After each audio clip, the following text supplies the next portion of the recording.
غم کی شادمانی۔ چین کے کسی گاؤں میں ایک بوڑھی عورت رہتی تھی۔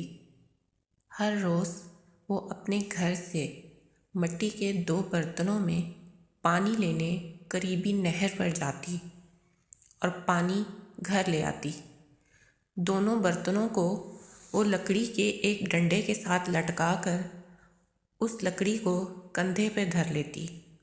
یوں اس کے لیے پانی تھامنے میں آسانی ہو جاتی۔ اس بوڑھی عورت کا ایک برتن تو صحیح سلامت تھا، لیکن دوسرے برتن میں سوراخ تھا، لہٰذا ایک برتن سے تو پورا پانی گھر آ جاتا، لیکن دوسرے برتن کے سوراخ سے پانی کی دھار پورے رستے بہتی رہتی اور نہر سے گھر آتے آتے وہ آدھا رہ جاتا۔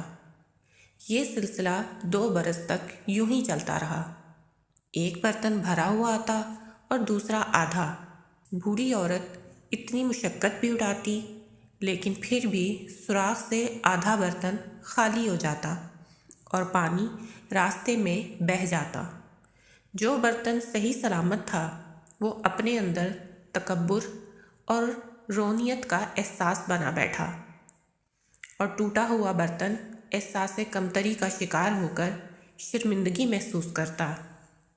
آخر 2 سال مکمل ہونے کے بعد ایک روز سوراخ شدہ برتن سے یہ ذلت برداشت نہ ہوئی کہ بوڑھی عورت اتنی محنت سے پانی لاتی ہے اور اس کے اندر سے اتنا سارا پانی راستے میں ضائع ہو جاتا ہے۔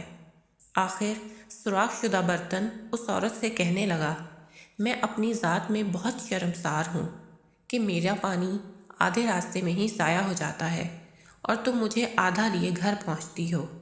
یہ کہہ کر وہ دکھ سے پھوٹ پھوٹ کر رونے لگا۔ اس کی بات سن کر وہ بوڑھی عورت مسکرائی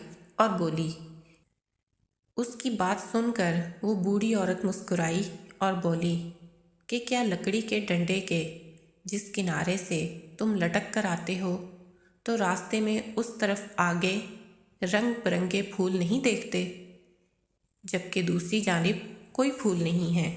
میں اس سے آگاہ ہوں کہ تمہارا ایک حصہ ٹوٹا ہوا ہے اور اس سے پورے راستے پانی بہتا ہے، اسی واسطے میں نے تمہارے راستے میں پھولوں کے بیج ڈال دیے تھے، جن سے اگنے والے پھول تم دیکھ سکتے ہو۔